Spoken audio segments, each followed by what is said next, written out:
Leftists have thousands of little ways in which they can annoy people like me, but a few things get on my nerves more than when they come after our greatest historical figures and heroes. But a recent example that just happened a couple days ago was so absolutely egregious that I just had to talk about it. I am compelled by forces beyond my control to talk about it. And that is Democrat Senator Tim Kaine's new bill that would remove Robert E. Lee's name from Arlington House, which is a National Historic Site. It would remove Robert E. Lee's name from the house where he lived, because his name is so offensive, so hurtful, that it can't be attached to his own house. So here's Tim Kaine making the very big, very exciting announcement on X. He's really happy about this. Quote, "The names of our national sites hold significance and should honor individuals whom we can all look up to. That's why I'm introducing this legislation to remove Robert E. Lee's name from Arlington House. During Black History Month, we recommit to restoring the original name to better tell the whole history of the house and reflect our nation's values." So again, we're going to better tell the, quote, whole history of Robert E. Lee's house by removing his name from it and pretending he never lived there. We're going to tell the whole history of the house by downplaying the single most important aspect of the history of the house. Telling the whole history of Robert E. Lee's house by not mentioning that it was his house is like telling the whole history of the White House by never mentioning that a single president ever lived there. The fact that every president since John Adams lived there literally gives the White House all of its historical significance, 100% of it. But when Tim Kaine says he wants to talk about the whole history, he actually means he doesn't want to talk about any of Arlington House's history. He just wants to turn it into another monument to white guilt propaganda designed to demoralize Americans about their past and smear its most important heroes, because doing that gives him a false sense of moral superiority. That's what this is really about, and it's just in time for Black History Month, which is the month when the left really likes to double down on this. But the part that really gets me is when he says that the reason he proposed this bill is because we should, quote, honor individuals whom we can all look up to. Because I agree, Tim. We should honor and respect great men of history we can all admire. Which is precisely the reason we should keep Robert E. Lee's name attached to Arlington House. Because he was an individual we can all look up to. When you say that, you're literally making an argument against your own bill without even realizing it. And I'm going to tell you exactly why. Contrary to what your school teacher told you, Robert E. Lee was one of our greatest heroes in a minute. The fact that leftists like Tim Kaine want to dishonor Robert E. Lee isn't what gets me. What gets me is when the vast majority of alleged conservatives are either indifferent to it or cheer it on. They almost never do this for the Founding Fathers, for Abraham Lincoln statues, for Theodore Roosevelt statues, for Winston Churchill statues. Republicans are good on most of that stuff, generally speaking. But whenever you're dealing with Confederates, then they suddenly turn into milquetoast moderates or even leftists. Just last month, a statue of some civil rights protester no one's ever heard of was unveiled at the National Capitol to replace a statue of Robert E. Lee.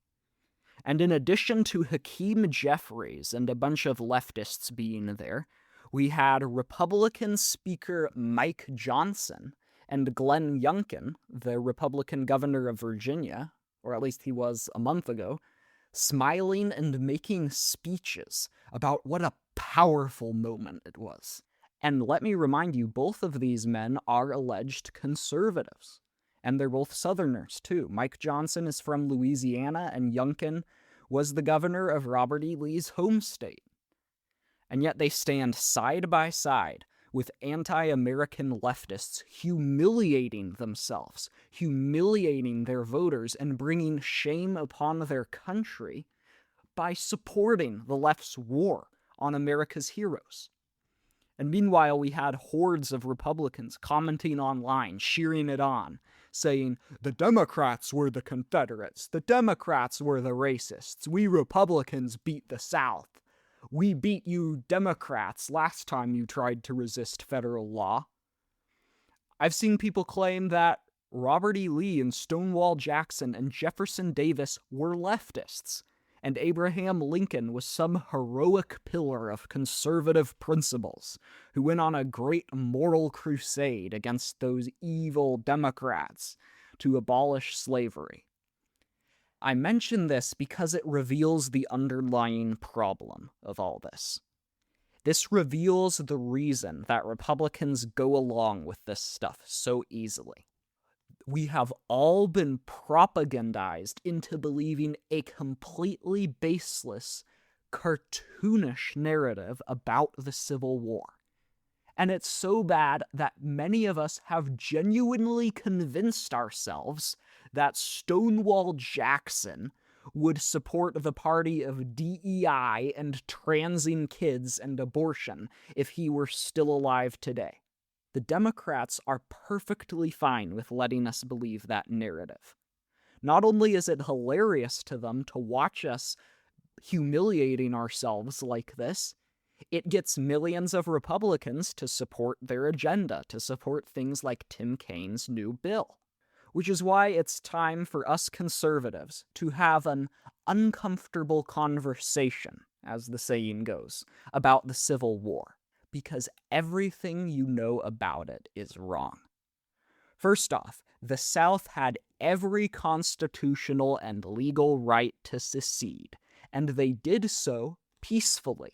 Of course, months later, there was the bombardment of Fort Sumter, because when you have legally seceded and you have become a sovereign nations tend to be a little bit irritated when enemy nations keep replenishing and resupplying forts full of hostile enemy forces extremely close to their major cities after being asked to leave repeatedly. But that was very deliberately provoked in order to generate an excuse to launch a federal invasion.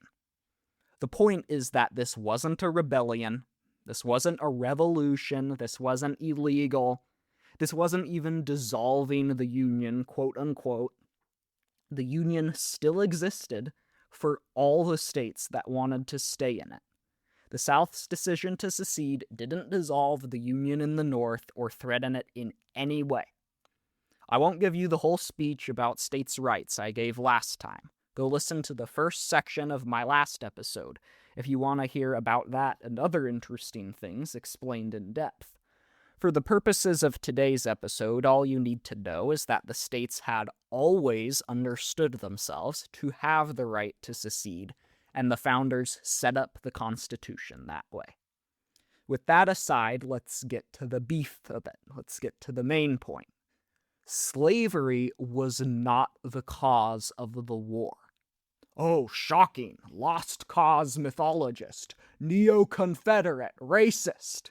Nope, this is just a historical fact, okay? And anyone who honestly investigates it can't help but come to this conclusion. This isn't just my uninformed opinion as a 17-year-old.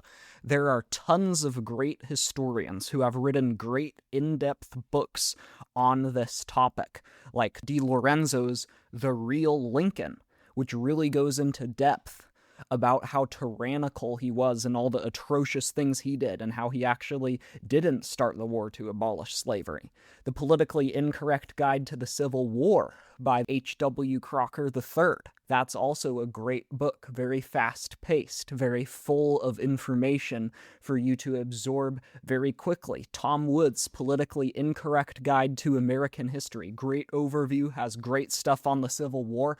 The point is, I'm not making this stuff up. There are tons of historians who know way more about it than I do, who all agree with this stuff. The Union did not invade the South to end slavery, and the South didn't fight off to protect it. The Union invaded the South to force it back into the Union through military force. The South fought back, as people tend to do when their countries are invaded by hostile armies. Why? To defend their independence. Now, obviously slavery played some role in the North-South tensions and was a part of bringing the South to the point of secession, but that's not what the war was about. How can I say this? I don't know, because the people who started the war said it. Abraham Lincoln explains this. Abraham Lincoln explicitly said this multiple times. In his first inaugural address in 1861, this is what he said, quote, "I have no purpose, directly or indirectly, to interfere with the institution of slavery in the states where it exists. I believe I have no lawful right to do so, and I have no inclination to do so." And this wasn't just vain talk. This wasn't him just saying that. He proved that he meant every word of that with action. Abraham Lincoln publicly and openly supported the Corwin Amendment to the Constitution in 1861, before he launched the invasion. While he was launching the invasion, he was still supporting this, which would have forever enshrined the right of slavery to exist in the South into the Constitution as a legal right. He even said this in his inaugural address. The amendment even explicitly prohibited any future law or constitutional amendment from ever revoking it or changing it. Literally, if this was passed, slavery would still have a legal right to exist in the South today, if Abraham Lincoln had gotten what he wanted. Both houses of the Republican Northern Congress, which was Lincoln's party, approved it by at least a 2/3 supermajority. That's a big part of the reason that the 3 slave states of Kentucky, Maryland, and Missouri supported the North during the war. If it had just been about slavery, there's no way they would have done that. And the next year, Abraham Lincoln again said, in a very famous line, that the war had nothing to do with slavery. Quote, "My paramount object in this struggle is to save the Union, and is not either to save or to destroy slavery. If I could save the Union without freeing any slave, I would do it. What I do about slavery and the colored race, I do because I believe it helps to save the Union, and what I forbear because I do not believe it would help to save the Union." There you have it in his own words. This isn't me saying this is literally what he said.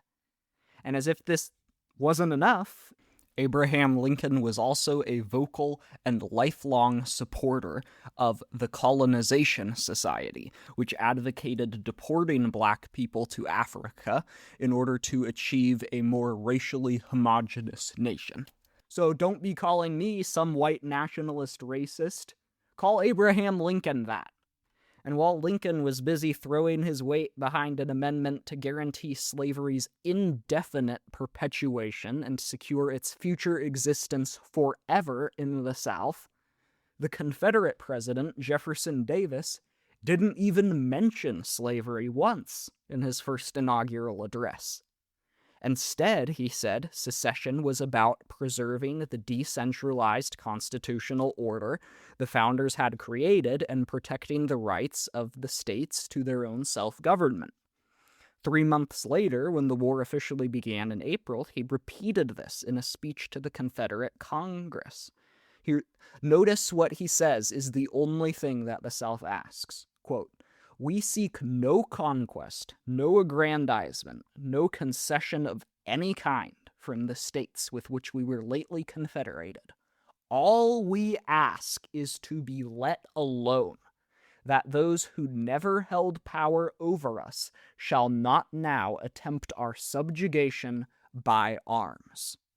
Davis later summed it up this way, quote, "The South was not fighting for slavery. It was fighting for independence." Robert E. Lee, Stonewall Jackson, and other Confederate generals who actually viewed slavery as a, quote, "moral evil," in Robert E. Lee's words, thought along those exact same lines. So the leaders of the Confederate cause weren't fighting to keep slaves, and their men especially weren't fighting to keep slaves.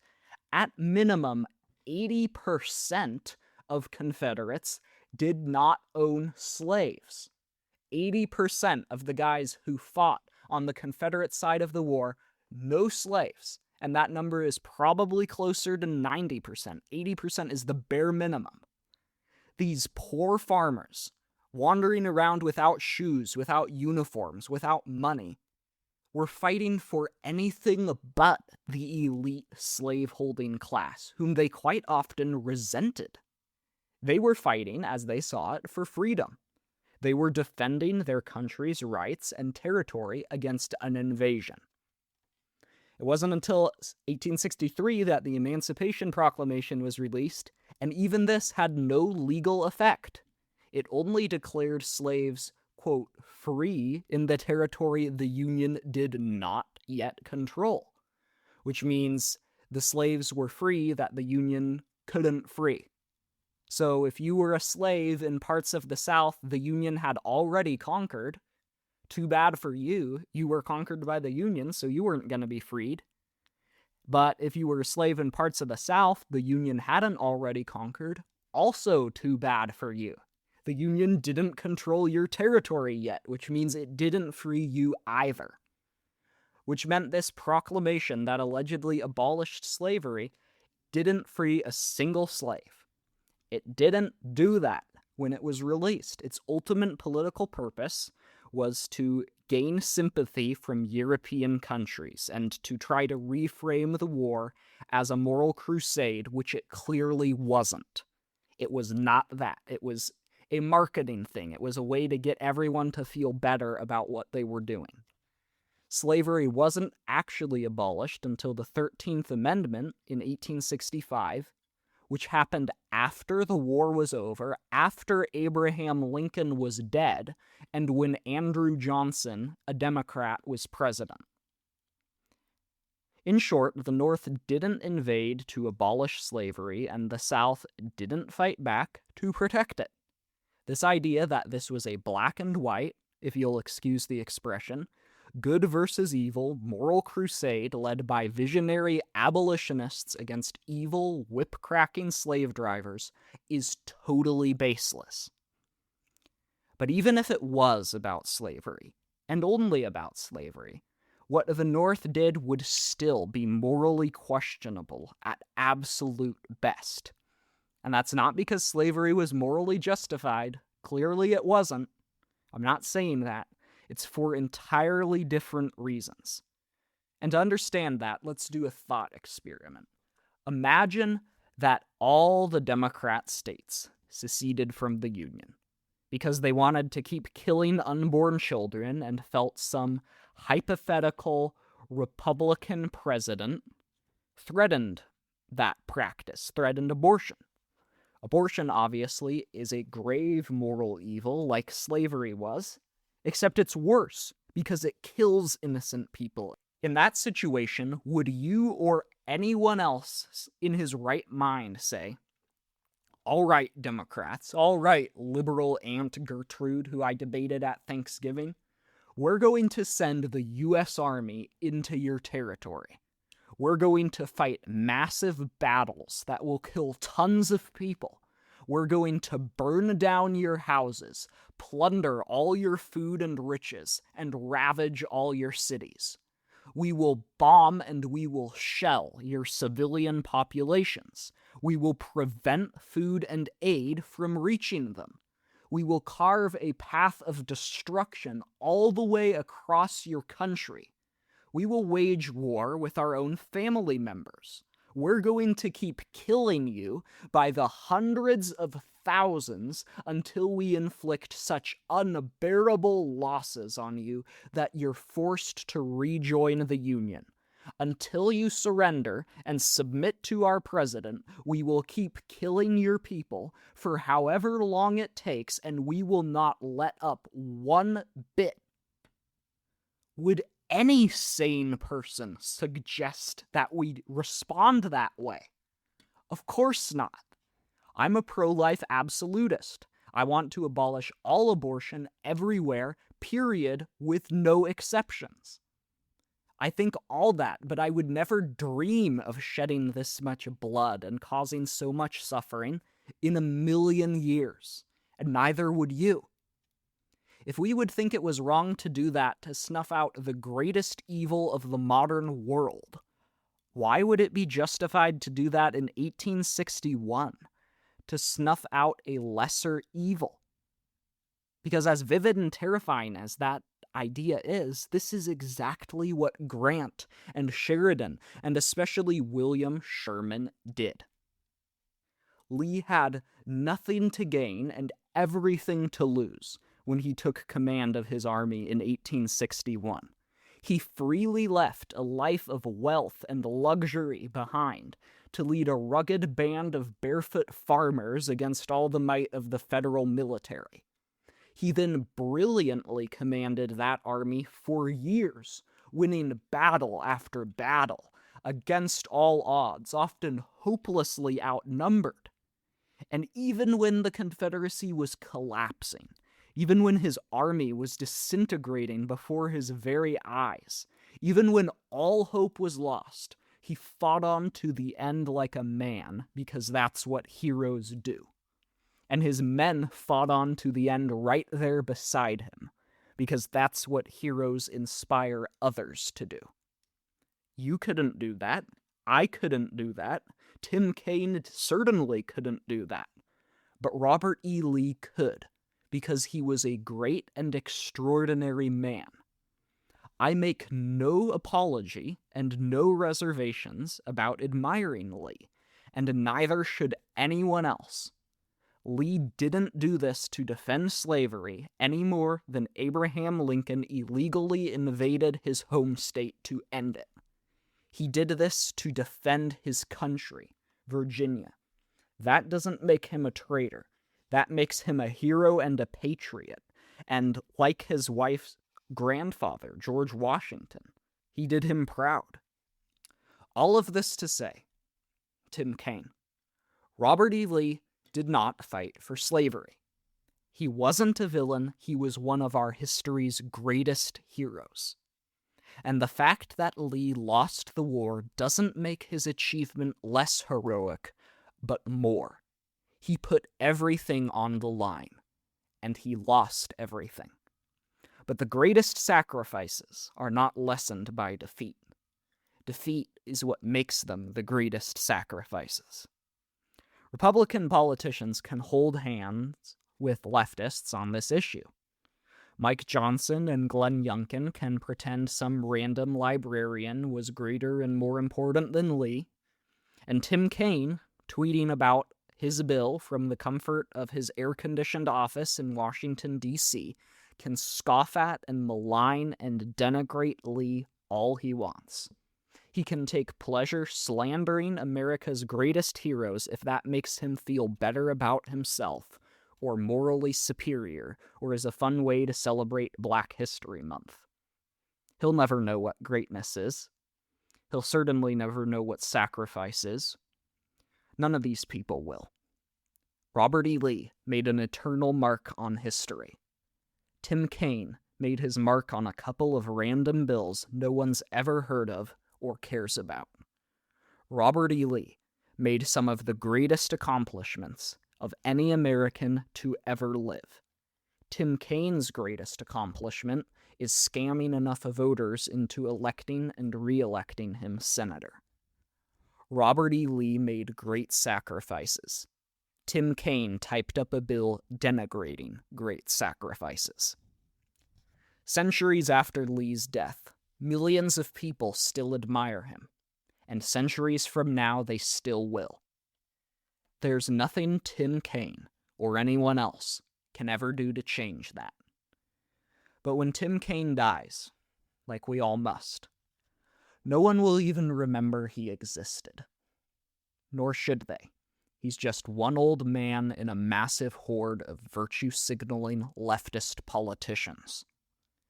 Tim Kaine might resent greatness because he knows he will never be great. But as for the rest of us, we're inspired by greatness, and we strive to emulate it. That's why Robert E. Lee deserves every ounce of respect and appreciation our nation can give to him.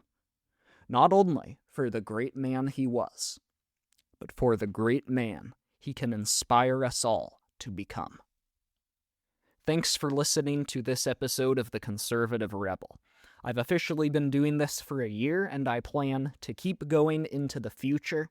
So if you'd like to support the show, please leave a review, please follow the show on your podcast app, and share it with anyone you think might enjoy it. With that, I'll see you next time.